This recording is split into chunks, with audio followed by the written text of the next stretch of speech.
There is much talk today of modern day influences, and they are very important, I'm sure. But for a traditional business like ourselves, we have our own influences. Influences have actually become the very heart of the DNA of this business.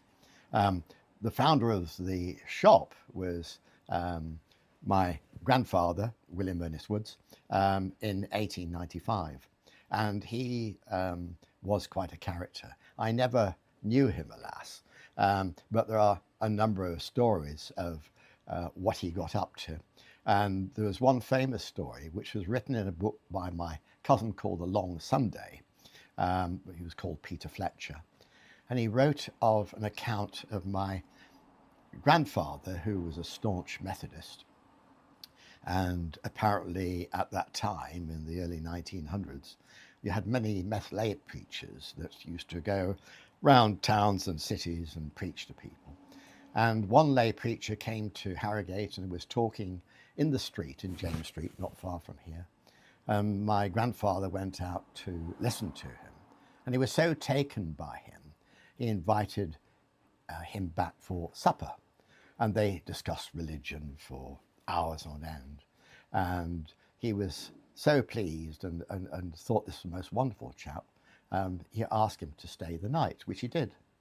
The tragedy was that the following morning, all the silver had been taken. But that didn't lessen the trust that my grandfather had in people.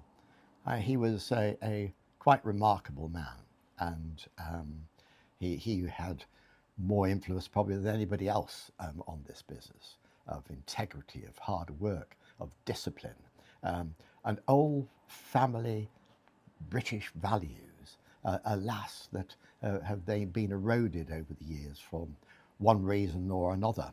But we still hold key those values. And the remarkable thing that that was so special about him is that we had people working for us for so many years. There was James Lambert, where I've talked about before. I'm not too sure what happened. I think his father ran off with another woman, or he died, I don't know. But he joined us about 1915, and my grandfather became like his surrogate father. And when he went off to fight in the war, and he was a tank driver at the Battle of El Alamein, my grandfather wrote to him every single week to tell him what was going on here. And when James Lambert died, we found all these letters, hundreds of letters that my grandfather had wrote to him. They were so precious to him. And so coming along here, that's my grandfather. We have the two shots of him in Northern Ireland, on one of his many buying trips in Northern Ireland. And there's another one, again in Northern Ireland, which is really quite fascinating to us. Not everybody will find it fascinating. And also here, this is quite unusual. We call it the Plaque of Excellence, which is not up to date really. And you can see James Lambert, Stanley Newell, Tom Bryant. Those are the three people that worked for my grandfather and supported him, and James Lambert, who I knew well. And here they were, 64 years, 52 years, 50 years.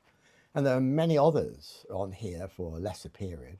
And we have some staff here today that have been with us two people have been with us for 30 years. And others have been here for 20 years. So why do they stay? They stay because we don't treat them as a number. We treat them as an individual. We're interested in their families, their personal problems, and they support us and we support them. And I think that in this day and age, that's really quite unique.